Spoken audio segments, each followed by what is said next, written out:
Ahí está. En la clase de hoy vamos a hablar un poco de capital de la empresa. Están llegando acá todavía alumnos, ingresando a la sala. Vamos a hablar sobre capital de la empresa. Vamos a dejar algunos conceptos básicos sobre lo que es el valor tiempo del dinero, que ustedes tienen que tener en cuenta para analizar el próximo tema que nos ocupa, que es el de proyecto de inversión, que vamos a dar el próximo viernes. Entonces, hoy es una clase un poco general de los conceptos que tienen que manejar para el viernes. Vamos a compartir pantalla.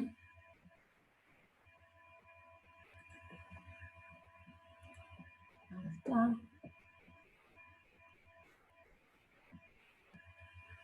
Bien. Bien. Entonces vamos a empezar a hablar de las empresas, del capital de la empresa. ¿Qué entendemos por capital de la empresa? Nosotros vimos en microeconomía que, que el capital en general es un factor de la producción. Por lo tanto, van a ser los factores de la producción que la empresa tiene para llevar a cabo su actividad. Eso es lo que vamos a entender por capital.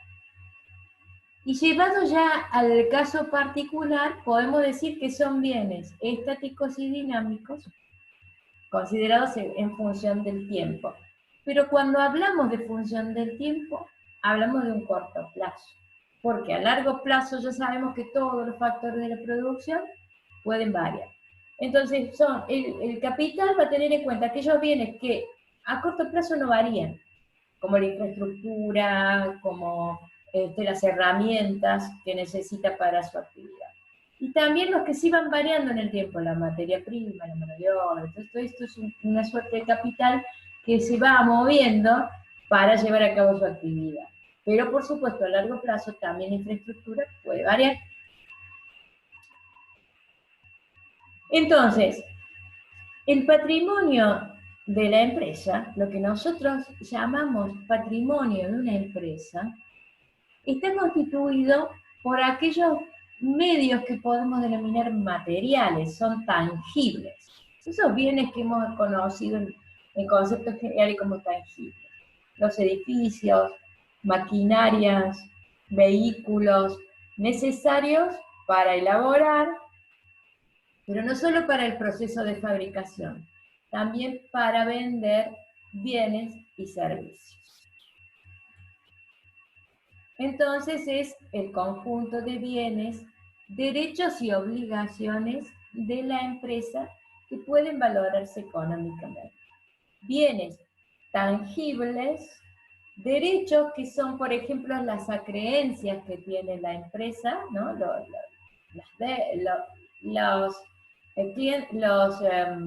Los clientes que les deben a la empresa, son acreencias, son derechos, y obligaciones que serían las deudas que tiene la empresa. Bien, de acá nos surge una valoración económica de todo este conjunto de bienes, de derechos y obligaciones, que nos va a dar una idea de cómo se encuentra el patrimonio de la empresa. Entonces, bienes, elementos materiales e inmateriales, maquinarias, vamos a ver lo que se llama llave del negocio, que hay una cierta diferencia y es lo que vamos a usar al momento de vender el negocio. ¿Sí? Y dinero que pueda tener, cuentas bancarias. Los derechos son préstamos que hubiera concedido, deudas de sus clientes, puede entregar bienes con pago en cuotas, y son deudas que los clientes todavía no le han abonado y por ende forma parte de los derechos de la empresa. Además que puede tener derechos y acciones en otras compañías, puede haber invertido en derechos y acciones en otras sociedades y son partes de sus bienes también, ¿no? Que los hace para mantener su capital o para invertirlo en el sector financiero, no necesariamente solo en eso, pasan a ser parte del patrimonio de la empresa. Y las obligaciones, que son responsabilidades que la empresa debe afrontar. Deudas con bancos, con empleados, con proveedores. Deudas que pueda tener en materia de seguridad social, que son respecto de sus empleados, además de sueldos de salarios que le pueda deudar, o deudas que pueda tener con proveedores que hubiera adquirido a plazo, que no hubiera cumplido, o créditos que pueda tener el sector financiero, y a los que debe atender, ya vamos a ver cómo. Nosotros definimos el patrimonio neto como los bienes más derechos que conforman, vamos a ver, lo que denominamos el activo, menos las obligaciones, que son los compromisos que ella debe cumplir el pasivo. De tal manera que podemos definir el patrimonio neto como activo menos pasivo. El activo está conformado por la inversión en derechos más bienes materiales. Derechos más bienes materiales, activos. Tenemos un activo corriente en función de que sea el activo que yo tengo en un periodo, por ejemplo, fiscal. ¿Bien? Entonces, su realización no es superior a un ciclo económico, que generalmente, si consideramos fiscalmente, es anual. Podríamos hacer alguna otra consideración desde el punto de vista del proceso de fabricación y considerar un periodo de fabricación. Pero contablemente el periodo que se utiliza es el anual. Y lleva a asegurar la actividad de la empresa. El activo es lo que nos asegura que la empresa puede continuar en actividad. Los bienes y los derechos que se convierten en dinero en un plazo menor o igual a un año. Es el plazo que tomamos, que denominamos fiscal generalmente. ¿Bien? Y está conformado por las disponibilidades, o sea, lo que tengas, por ejemplo, el capital disponible, capital que pudiera tener invertido, pero que pudiera convertirse en dinero en el plazo de un año, podría tener un plazo fijo que vence en determinado momento, podría tener inversión en acciones y que las puede liquidar en el periodo del año, créditos y lo que denominamos bienes de cambio, que ya vamos a definir un poquito más adelante. Los créditos son las acreencias que tienen, es decir, clientes que le adeudan a la empresa y que puede ejecutar esos créditos en el periodo. Entonces es dinero que espera que ingrese en ese periodo.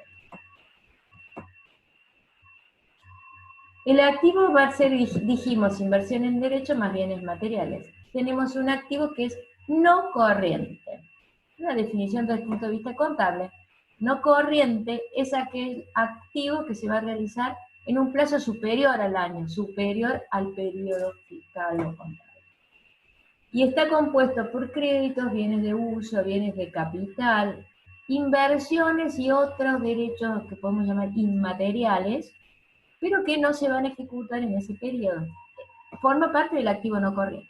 Es parte del activo, pero es como que no lo tiene, no es líquido. Está para realizarse más adelante. Mientras que el pasivo, también podemos distinguir al pasivo como los compromisos, que pueden ser a corto plazo o a largo plazo. El corto y el largo plazo siempre depende de cómo lo vamos a definir. Pero acá lo estamos definiendo desde el punto de vista fiscal o contable y vamos a decir un año. Vamos a tener un pasivo corriente, aquel pasivo que considera las obligaciones a corto plazo, en el periodo del año, en un periodo menor o igual al año. Eso podemos considerarlo un corto plazo.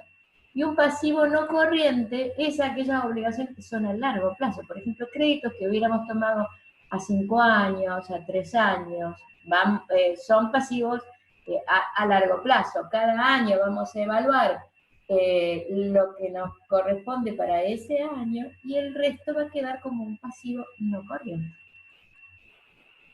De manera que el patrimonio neto se define como capital más reservas más resultados. Es otra forma de definirlo. ¿Y qué entendemos por capital? Capital es todo el activo o conjunto de bienes que tiene la empresa, los fondos propios que tiene la empresa, lo que vamos a llamar su capital. Las reservas son utilidades no distribuidas que se conservan con fines específicos.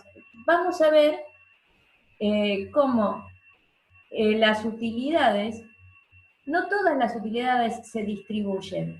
Hay un proceso en el que nosotros, no lo puse en el Power, pero lo vamos a agregar, lo vamos a explicar un poco verbalmente y lo vamos a agregar después en un esquema, como para que les quede más cómodo. Una vez que se lleva a cabo la producción, los bienes deben comercializarse, ¿bien? Entonces, de esa comercialización se recauda de nuevo lo que se invirtió, vamos a ver, como capital circulante. Ya vamos a definir el capital circulante. Ese capital que se invierte en el proceso productivo, una vez que se vende el producto, que una vez vendido, del dinero que ingresa, si se recauda todo, una parte vuelve a ser invertido, que sería el costo que yo necesito invertir para volver a producir, y la diferencia es el beneficio. Ese beneficio al final de un periodo se distribuye entre los socios, pero puede ocurrir que los socios deseen no distribuir esos beneficios y quedan como capital de la empresa.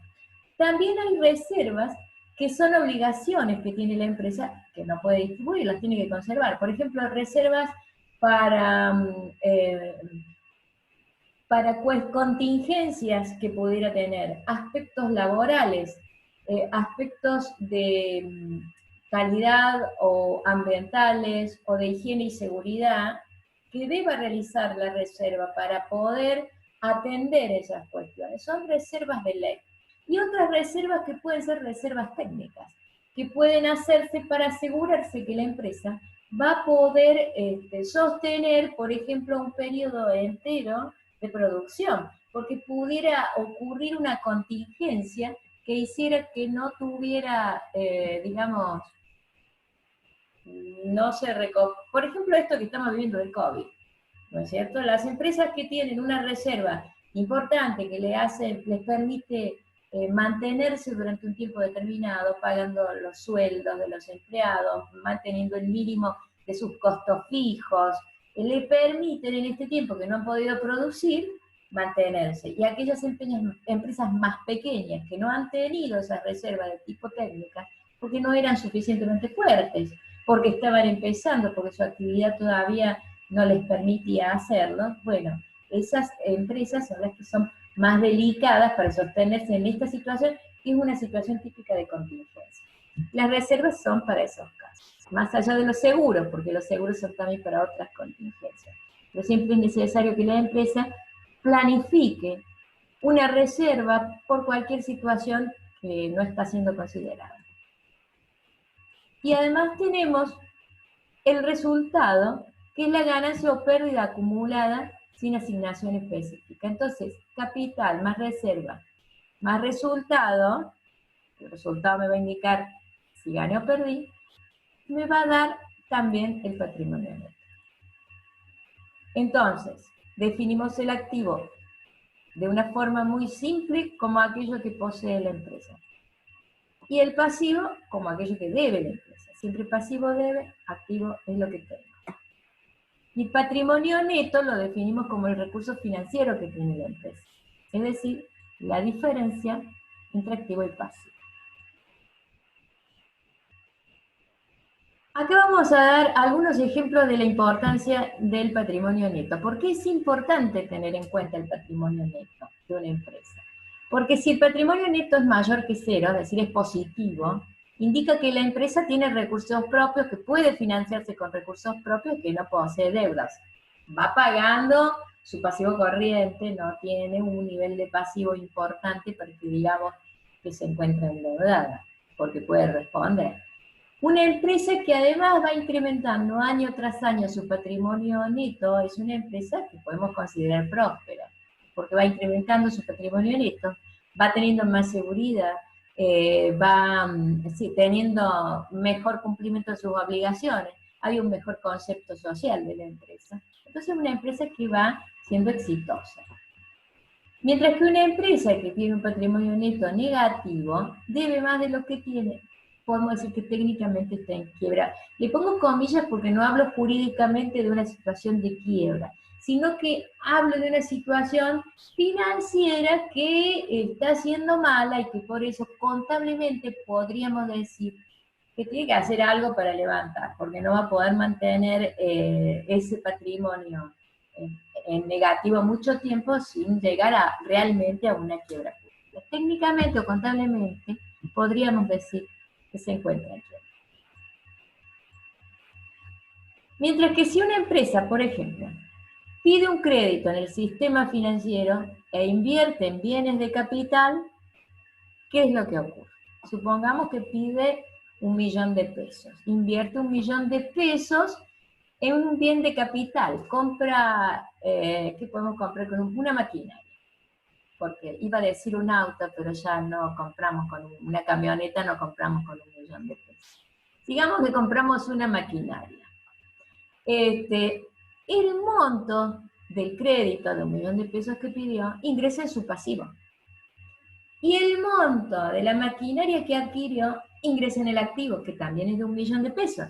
Tengo 1.000.000 de pesos más en el pasivo y 1.000.000 de pesos más en el activo. De manera que su patrimonio neto no se modifica. Bien. Ahora, supongamos que los socios de la empresa deciden no distribuir los beneficios del periodo contable anterior y los dejan como parte del capital, el activo va a ser parte de la empresa. ¿Bien? ¿Y para qué? Para que invierta en bienes de capital, para que compre esa maquinaria de 1.000.000 de pesos.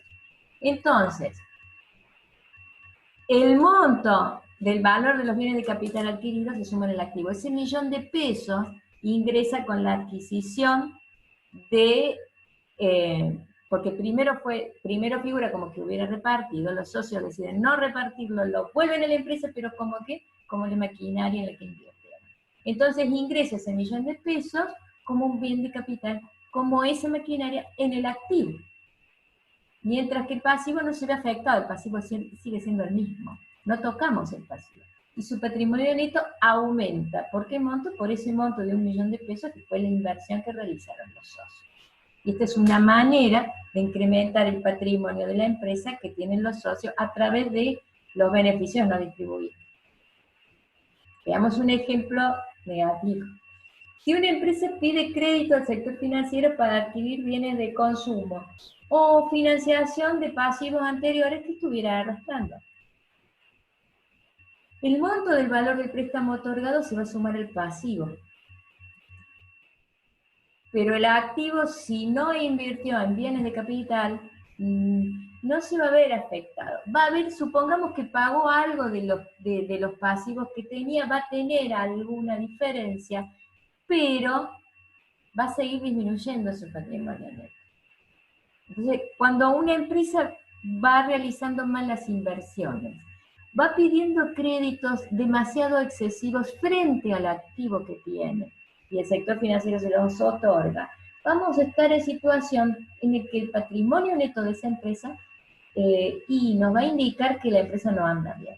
Más allá que nosotros veamos que tiene un activo importante, en realidad, cuando analicemos su patrimonio neto, nos vamos a dar cuenta que no es sostenible a largo plazo.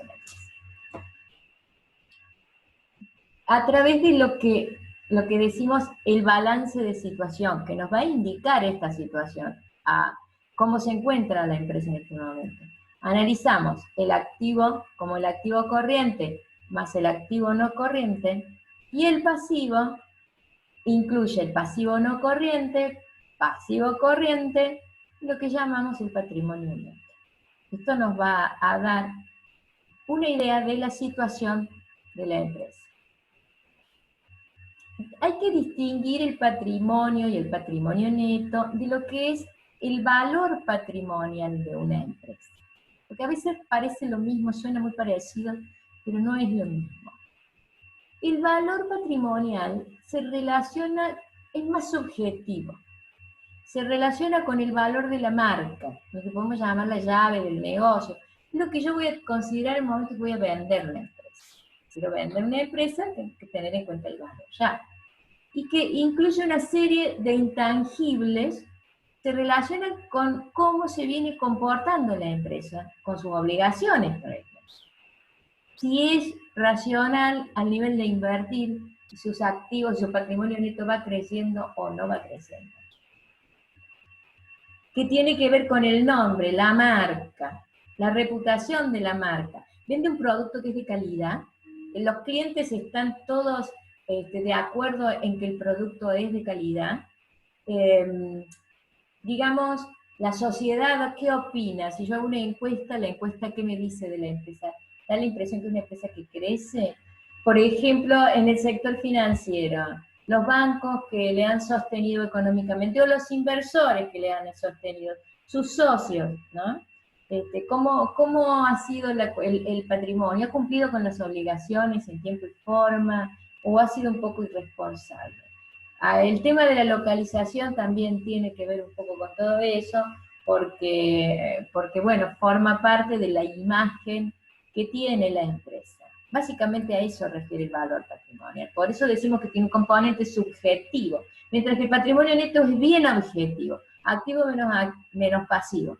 Acá, en cambio, no, acá tenemos un aspecto que es subjetivo. Entonces, integra lo que podemos denominar el patrimonio social de la empresa.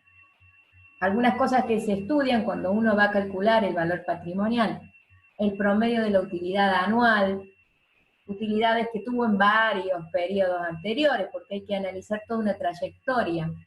¿Cuál es la capacidad de producción que tiene la empresa? ¿Está produciendo al 100%? ¿Está produciendo ineficientemente? El valor del negocio en marcha, o sea, el valor del negocio en marcha se refiere a esto, a las utilidades, a la cantidad de clientes, del nivel de venta, al nivel de producción. Eso le da un valor de que está en marcha. Distinto es que usted tenga la misma marca, pero esa marca esté detenida, se haya quedado en el tiempo, le hace perder valor patrimonial, por más que la calidad del producto sea buena. Se calcula un término medio de ganancias anuales. Y una cosa que es muy importante, los créditos que hubiera tomado futuro en relación al patrimonio total y las ganancias proyectadas. Porque lo que decíamos hace un rato, si ha tomado créditos de un nivel muy elevado frente a lo que tiene para responder, digamos, aunque haya proyectado ganancias, que gracias a esos créditos le va a dar ganancias mucho más altas, hoy esa empresa está en un nivel de riesgo mucho más elevado que si su capital le alcanzara para sostener, porque entonces podría, de que ocurriera una contingencia y no pudiera cumplir, dependería que la empresa puede entrar en quiebra. Eso le resta valor patrimonial. Al momento de la venta van a querer pagar un poco menos, porque el riesgo es mayor. Siempre se relaciona con el riesgo empresarial. Bien, cuando hablamos de capital, definimos dos tipos de capital: el fijo y el circulante. El capital fijo también lo van a encontrar en la bibliografía como inversión fija, o capital físico, o capital inmóvil, y digamos, lo mencionamos con la letra K. K mayúscula nos indica el capital fijo. Ya lo habíamos visto un poco en micro eso. ¿Y qué incluye nuestro capital fijo? Todos los bienes de capital o de uso de la empresa que sean permanentes o duraderos. Entonces tenemos bienes tangibles que utilicen su actividad, que tengan una vida útil superior a un año. Todas las herramientas, maquinarias, edificios, infraestructuras, equipos, vehículos, que utilicen su actividad y que por ende, bueno, su tiempo de vida útil es superior a un año.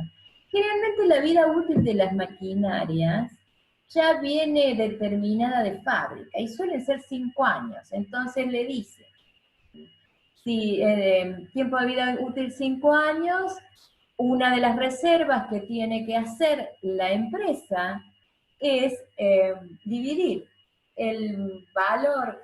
Hablamos recién de esa inversión de 1 millón de pesos en una maquinaria. Voy a invertir en una maquinaria de 1 millón de pesos, que tiene una vida útil de 5 años, entonces cada año debería guardar un quinto del valor de esa maquinaria, para que al quinto año yo tenga el 1 millón de pesos completo para volver a invertir en esa maquinaria. Tendré que ver la cuestión de la inflación. caso que lo tendré que analizar en su momento. Pero supongamos que estamos en una economía estable, tengo que hacer esa reserva a los fines de ¿qué? A los fines de poder reemplazarla, porque si no, en el quinto año voy a tener que hacer una inversión completa. Es parte de las reservas que tiene que hacer, y por eso es importante que tenga en cuenta el valor del capital. ¿Por qué me fue? A ver acá. Bien, una característica del capital fijo.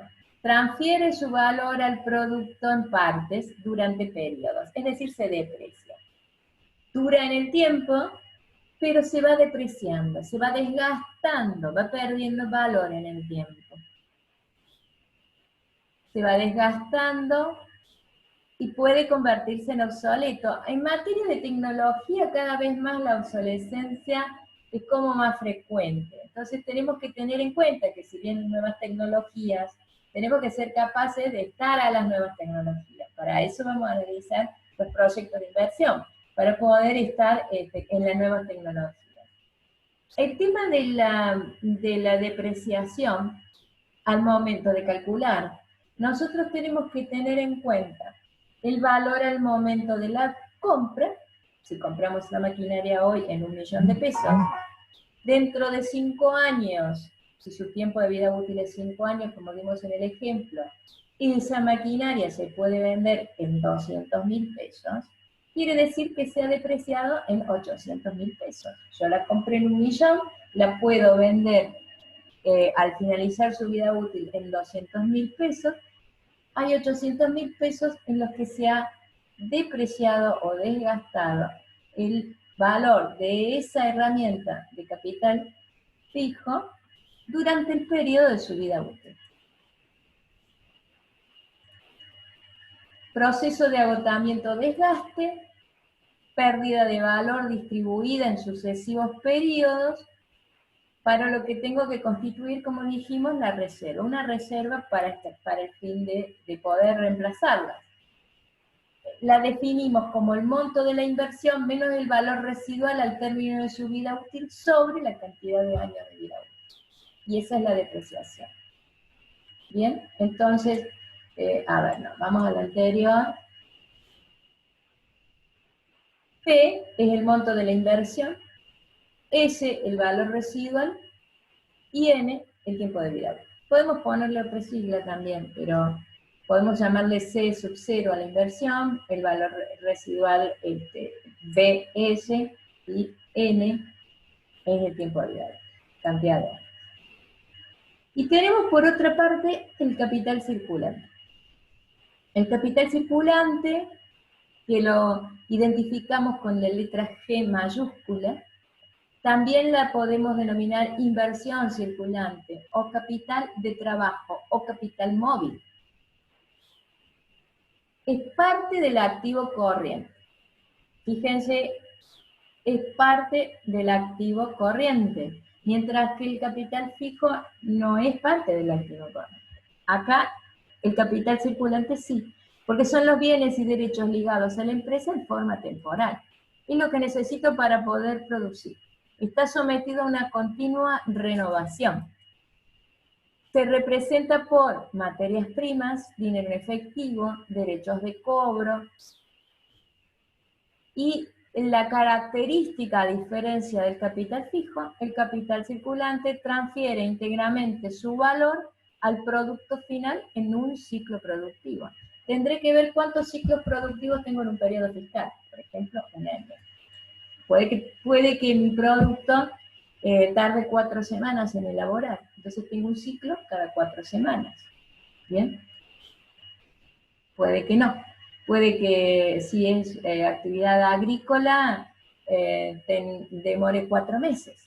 Entonces voy a tener un ciclo cada 4 meses. Bienes de cambio. Los bienes de cambio son aquellos bienes adquiridos o producidos para comercializar, que están en proceso, bienes o servicios en proceso de producción. Forman parte de mi capital. Cuando yo termine el proceso de producción, los voy a vender y voy a recuperar mi capital circulante, ¿bien? Son elementos a consumir en futuros procesos. Por eso se llaman bienes de cambio. Siempre hablamos de bienes tangibles para su comercialización. Un concepto importante es la racionalización del capital circulante.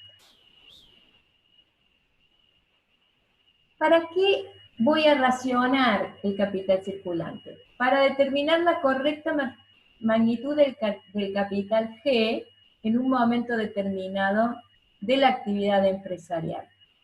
Debe realizarse con frecuencia. Yo tengo que estar controlando cuál es el capital G que tengo en mi sistema en los diferentes momentos del proceso productivo.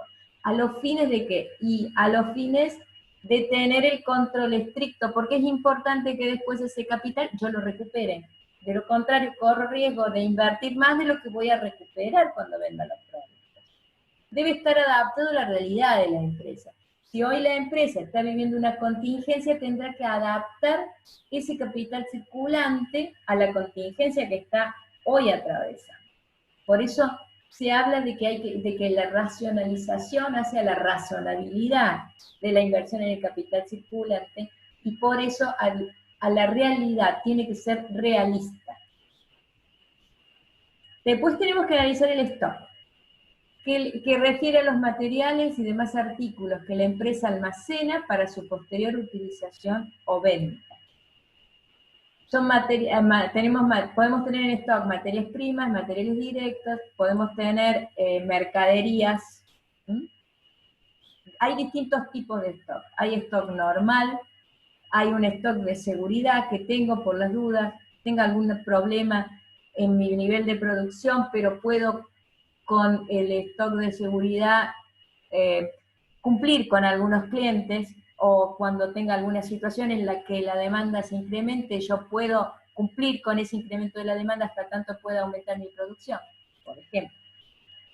Y un máximo. Esto es técnico, dependerá del tipo de producto, dependerá de una decisión empresarial, qué tipo de stock voy a dejar en función de lo que esté acostumbrado a vivir. En situaciones como las que hoy nos pasa, es como más difícil porque no creo que haya nadie podido planearla, pero en una situación en la que conozco las contingencias y cuándo pueden ocurrir, podemos saber qué tipo de stock deba tener cada empresa según el tipo de producto que elabore.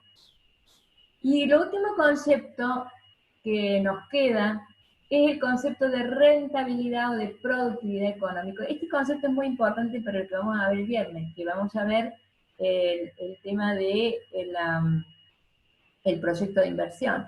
En un proyecto de inversión nosotros vamos a calcular la rentabilidad. Entonces el concepto de rentabilidad es fundamental que lo tengan en cuenta. Igual que el de capital fijo y el capital circulante G. Vamos a ver cuando veamos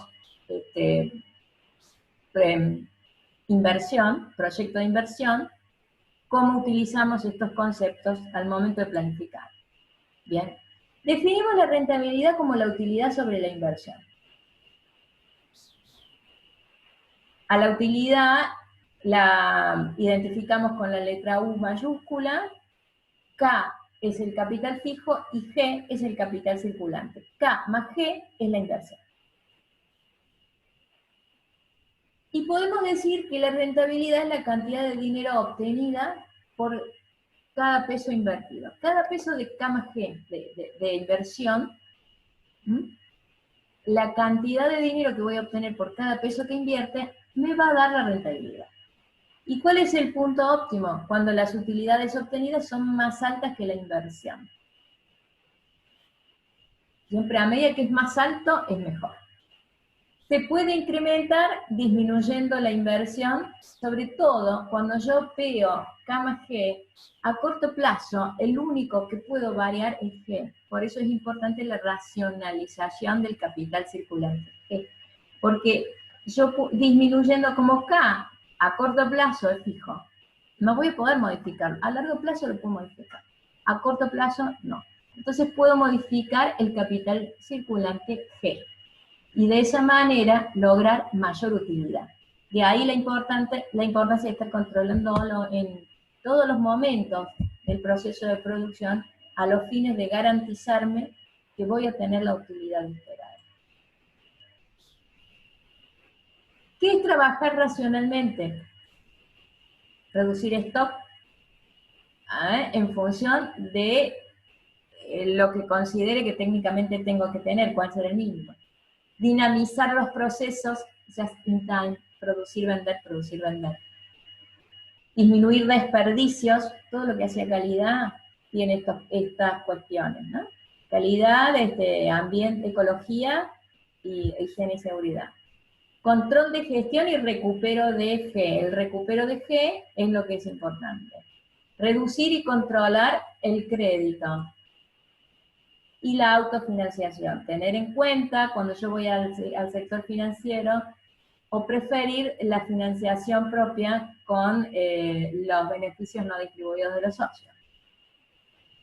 Para lo que hay que elaborar un plan de acción. La planificación, que es la característica del ingeniero. El ingeniero realiza el plan de acción y el control en la empresa de estos aspectos a los fines de lograr las utilidades que está buscando. Ya está por terminar, cuando termine nos volvemos a conectar, ¿no? G se consume en un periodo de tiempo que podemos denominar M. Depende de qué, del proceso productivo que hago, lo que dijimos. Puede que yo tenga para elaborar un producto 4 semanas, puede ser que necesite 15 semanas, o puede ser que necesite 1 semana. Dependerá